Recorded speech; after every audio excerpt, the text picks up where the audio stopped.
राजे, सदर का बोलावली एवढ्या तातडीने? का बोलावलं अचानक? राज्याभिषेकाबद्दल? होय, राज्याभिषेकाबद्दलच. काय? राज्याभिषेक होणार? होणार ना? होणारच. आम्ही काल जे म्हणालो तेच आजही म्हणतो आहोत. राज्याभिषेक होणार आणि टोळे तिपवणारा होणार. परंतु काशी धर्मपीठाचा नकार असताना राज्याभिषेक करणं योग्य ठरेल का? अनाजीपंत, धर्मपीठ, धर्ममान्यता या सगळ्या गोष्टी पोट भरल्यानंतर ढेकर देत दातात काडी घालून दात पोरत बोलण्याच्या आहे.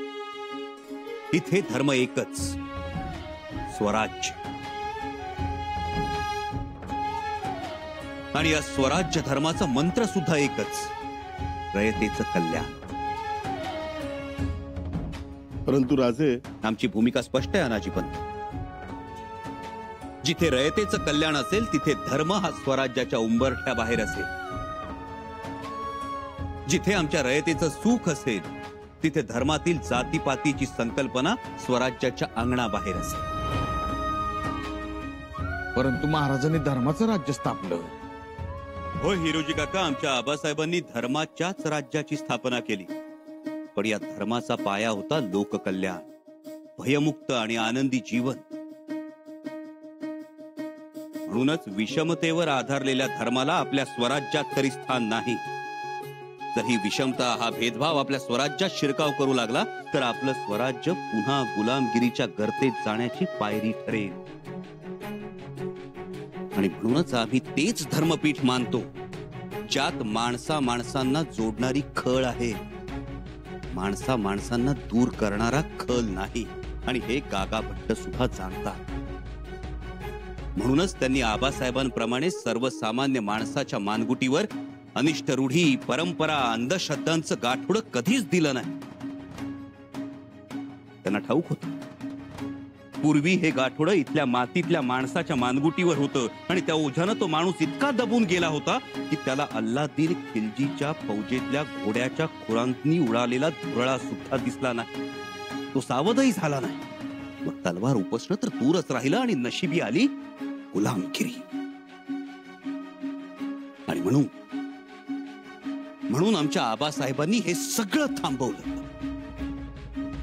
अनिष्ट रूढी, परंपरा, अंधश्रद्धांचं गाठोडं फेकून दिलं आणि धर्म मान्यतेपेक्षा लोकमान्यतेला महत्व दिलं.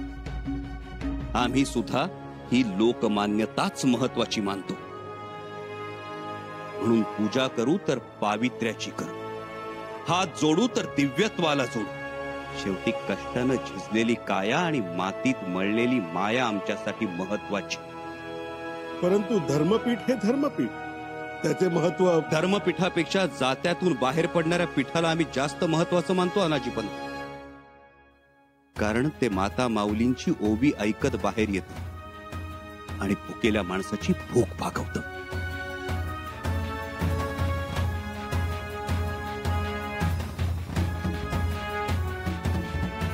पण मग असं आहे तर गागा भट्ट का येत नाहीत? आणि ते आले नाही तर राज्याभिषेक कोण करणार? रावजी नाना, किती दिवस आपण प्रत्येक वेळी दुसरीकडेच बघत राहायचं? आपल्याही मातीत ज्ञानी आहेत, पंडित आहेत, महापंडित आहेत. त्यांना कधी संधी देणार आपण? जर आपणच आपल्या माणसांना संधी दिली नाही तर आपली माणसं कधी मोठी होणार? पण अशी व्यक्ती आहे आपल्या इथे? एक कविराज सोडून दुसरं कोणतंही नाव सांगा बघू.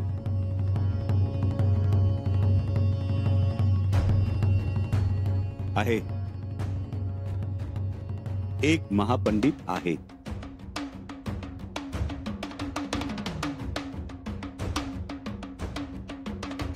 कोण? केशव भट्ट.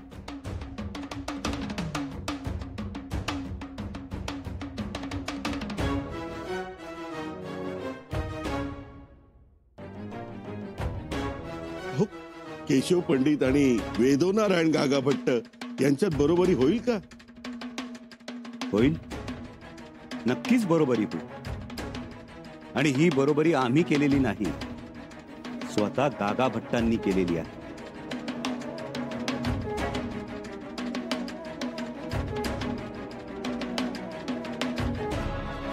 गागा भट्टांनी?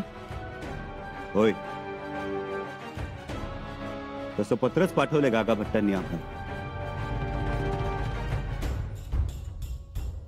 आता आपल्याकडे काही लोकांना असं वाटतं की गागा भट्टांशी फक्त तेच पत्र व्यवहार करू शकतात, पण हे पत्र स्वतः गागा भट्टांनी आम्हाला पाठवलं. आणि एवढंच नाही तर समयनय नावाचा जो ग्रंथ गागा भट्टांनी आम्हाला अर्पण केला होता, त्याची पुढील विस्तारित पुरवणी सुद्धा पाठवली आम्हाला, तीही अर्पण केली. आणि स्वतः गागा भट्टांनी लिहिलंय, केवळ आणि केवळ प्रकृती अस्वास्थ्यामुळे ते राज्याभिषेक सोहळ्याला उपस्थित राहू शकत नाही. शिवाय त्यांनी स्वतःच आम्हाला केशव पंडित आणि अनंत भट्टांची नावं सुचवली आहेत. परंतु केशव भटांची काय विद्वत्ता आहे? होळीचे मंत्र म्हणणारा लघुरुद्र घालू शकेल?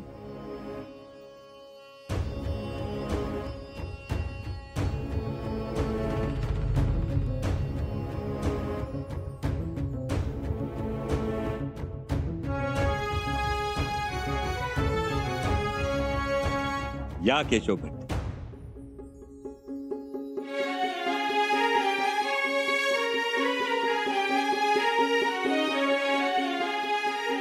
हे केशव भट्ट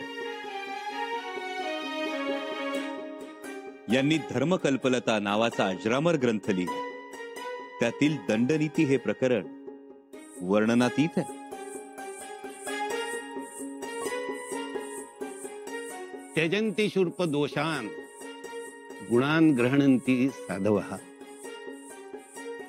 दोषाग्रही गुणत्यागी चालनिरिव दुर्जनः. वा, सुंदर, अप्रतिम. जे सज्जन रसिक असतात ते सुपाप्रमाणे दोष टाकून गुण तेवढे ग्रहण करतात, आणि जे दुर्जन असतात ते चाळणीप्रमाणे गुण गाळून दोष तेवढे घेतात. वा, सुंदर. वा, लय छान. महापंडितांची योग्यता आपण ठरवू शकत नाही, ठरवू नये. ते श्रेष्ठ आहेत, ज्ञानी आहेत, आणि आमचा राज्याभिषेक तेच करतील. आणि या राज्याभिषेकाला गागा भट्टांचा आशीर्वाद असेल.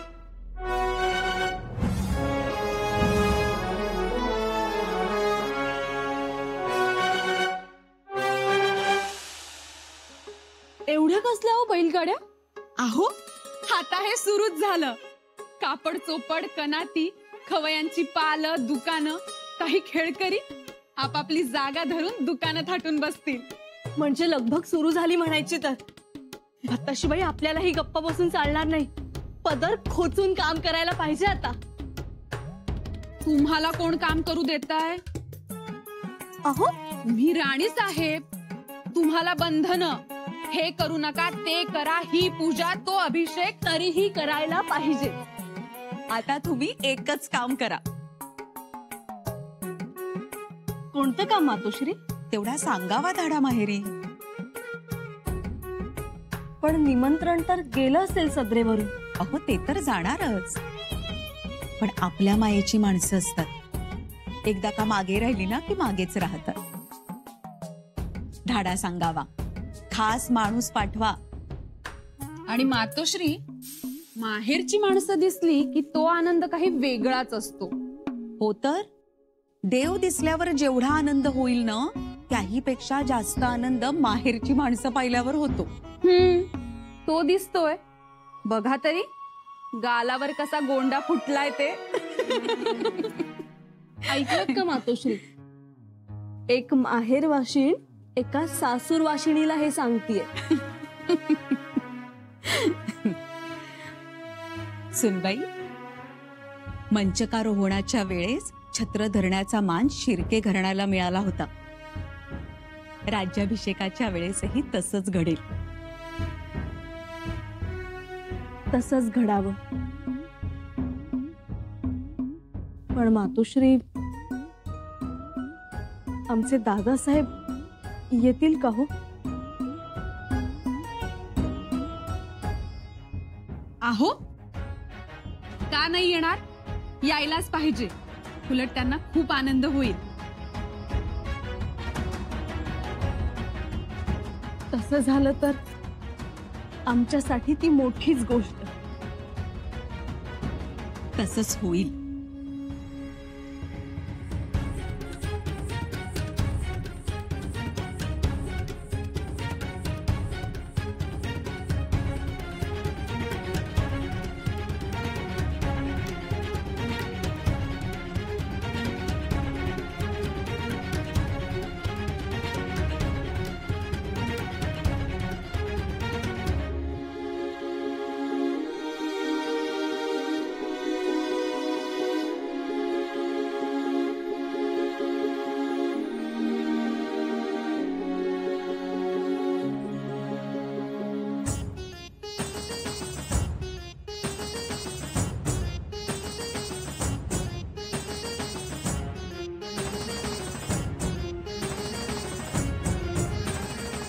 इथेच असेच बसले होते गागा भट्ट, वेदो नारायण. आम्ही उभयतांनी त्यांची पाद्यपूजा केली होती. काय त्यांचे ते आहाहाहा. का हो? हो ना, कोणाच्याही घरी नव्हते गेले, पण आमच्या घराला पाय लावून गेले.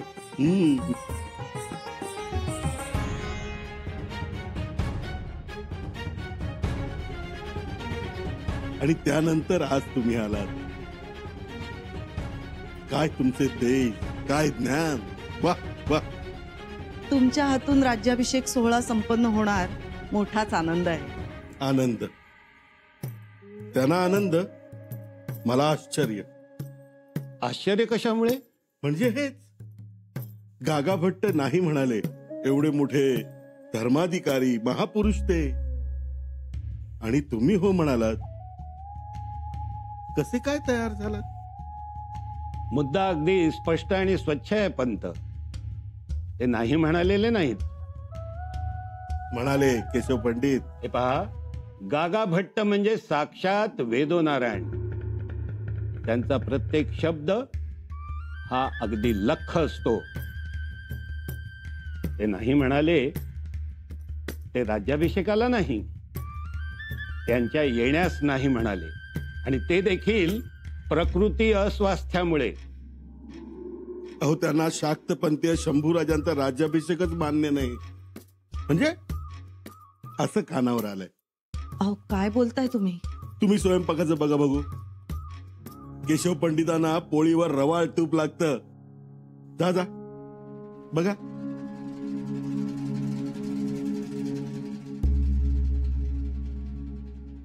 म्हणजे शंभूराजे शाक्त, अघोरी आणि वेदोक्तांनी कसा करावा त्यांचा राज्याभिषेक? त्यात तुम्ही वेदोक्त. एक लक्षात घ्या, शाक्त आणि वेदोक्त हा फरक तेव्हाच करता येईल जेव्हा आपण अनाजी पंत आणि आम्ही केशव पंत. आम्ही कुतुबुद्दीन खान आणि अनाजी पंत अनीस खान होतील तेव्हा नव्हे. एकदा का बाटलो का शाक्तही राहत नाही आणि वेदोक्तही. असं आहे पंत की श्रींचं साम्राज्य राखण्याची धमक आज शंभूराजातच आहे, हे लक्षात घ्या. अखंड हिंदुस्थानातील हिंदूंना कणखरपणा मिळतो तो सह्याद्रीतून, सह्याद्रीत पोचल्या गेलेल्या स्वराज्यातून. आणि हे गागाभटांना पक्क ठाऊक आहे, आणि हिंदुस्थानातील इतर संत महंतांना देखील. ते मीही जाणतो. पण आज औरंगजेबाच्या धर्मांध आक्रमणाला जर कोणी थोपवू शकत असेल तर तो शिवरायांचा शब्द, स्वराज्याचा विचार. आणि शंभूराजे या विचाराने भारावलेले आहेत. आम्ही देखील त्यांच्याकडे अपेक्षेने पाहत आहोत. पण दिसतं तसं नसतं केशव पंडित. दिसतं तसंच आहे हो पंत. मी लहानपणापासून पाहत आलेलो आहे. आणि तुम्ही आता उगाच कुठली शंका मनात धरू नका. सर्व धर्मपीठांना शंभूराजांबद्दल आदर आणि प्रेमच आहे. राहिला प्रश्न तो राज्याभिषेकाचा. तो एक विधी आहे आणि तो आम्ही नक्कीच पार पाडू. आणि त्यातूनही काही अडचण आली तर गागा भट्टांचा या विषयावर ग्रंथ आहे, तो पाहू, त्याचा अभ्यास करू. काय आहे त्यात? ही झाली धर्माची बाब. पण तरीही सर्व कारभाऱ्यांची, सर्व सरदारांची या राज्याभिषेकाला संमती आहे? असणारच. नाही, आतून नाराजी आहे. तसं असेल तर ते आपलं दुर्दैव असेल. स्वराज्याला छत्रपती नको असेल तर रणक्या कपाळानं महाराष्ट्र भूमीला फिरावं लागेल. ती तयारी आहे का बघा. ठिकरीची फोडणी घातलीये वर्णाला, आवडेल तुम्हाला. या, पानं घेते मी. हा शुभशकुनच की. राज्याभिषेक होण्या अगोदरच बंडाळी मोडली. रघुनाथ पंत हनुमंतेनं अटक केली आणि तीही हरजीराजे दादासाहेबांनी. रघुनाथ पंतांना अटक? पण ते तर स्वराज्याचे निष्ठावंत होते. होते मातोश्री, पण आता नाही राहिले. मोठी अफरातफर केली त्यांनी आणि आजूबाजूच्या सरदारांनाही सामील झाले होते ते. अरे देवा, हा तर विश्वासघात झाला की हो. तो तर मोडून काढलाय हरजीराजे दाजीसाहेबांनी. मातोश्री, राजांचं मोठं काम झालंय. जगदीश्वराकडे आता एकच प्रार्थना, नाती अशीच ठाम आणि भक्कम उभी राहावीत. नाती ठामपणे भक्कम उभी राहताना बाहेरची माणसं तुटली जाऊ नयेत याचीही काळजी घ्यायला हवी. पण थोरल्या बाईचे लबाड माणसं तुटली तर तुटू द्या. हो, आधी लबाडी सिद्ध तर होऊ द्या. एक माणूस दुखावला की त्यासोबत 4 माणसं दुखावली जातात. ते तर होणारच मातोश्री. सुनबाई, हा एवढा निर्धास्तपणा काही कामाचा नाही. रघुनाथ पंत हे जनार्दन पंतांचे बंधू आहेत. काय वाटतं तुम्हाला, जनार्दन पंत गप्प बसतील? आकांड तांडव करतील. बघाच तू. पंत, अहो कुठाय तुम्ही? जनार्दन पंत? पंत, अहो काय चालवलंय हे? काय झालं? आमच्या हातातल्या काढण्यांचे वळ ताजे असतानाच आता आमच्या भावाला जेरबंद केलंय. काय? हो. रघुनाथ पंतांना अटक? ठरवून अटक देवा, ठरवून अटक, ठरवून अपमान. पण त्यांचं तर दक्षिणेत चांगलं काम होतं. देवा, आंधळा माणूस सुद्धा सांगेल माझा भाऊ किती कर्तबगार आहे, किती मेहनती आहे. इतके दिवस त्यांच्या जीवावर दक्षिण सांभाळली आणि आता देवा 4 लाख मोहरांच्या अफरातफरीचा आरोप केलाय. अवघड. हा जनार्दन पंत असा गप्प बसणार नाही. सदरेवर जाऊन बॉम्ब ठोकतो, सगळ्यांना गोळा करतो, कारनामे वाचतो सगळे. तो हरजी राजे किती गुणाचा आहे ते सांगतो सगळ्यांना. माझ्या भावाला काढण्या. गप्प बसा जनार्दन पंत. तुम्ही शंभूराजांना जाब विचारण्याऐवजी उलट तुम्ही रघुनाथ पंतांना डाफरा. डाफरायचं? मी सांगतोय तर करायचं. दुसऱ्यानं आपल्या माणसाला 2 ठेवून देण्या अगोदर आपण आपल्या माणसाला 1 ठेवून द्यायची. म्हणजे समोरच्याचा हात खाली येतो आणि आपली पत वाढते आणि घडली गोष्ट जागेवर मिटून जाते. पण असं करू म्हणता? करायचं. आपण राज्याभिषेक होऊ नये म्हणून खूप खूप प्रयत्न केले. गागा भट्टांपर्यंत माणसं पाठवली, उलट सुलट करून नकार आणला. पण त्यांनी केशव भटांना पुढे केलं. ते आपल्यावर मात करतात. म्हणून भावाची बाजू न घेता स्वराज्याचा कळवळा दाखवा. तसं केलं तरच आपण रायगडाच्या राजकारणात राहू. नमतं घेऊ, पण वाकू झुकू आत घुसू, वाईट वाटून घेऊ नका. नम्रता हा अलंकार आहे असं समजायचं. राज्याभिषेक होईपर्यंत तो धारण करायचा. पद मिळालं की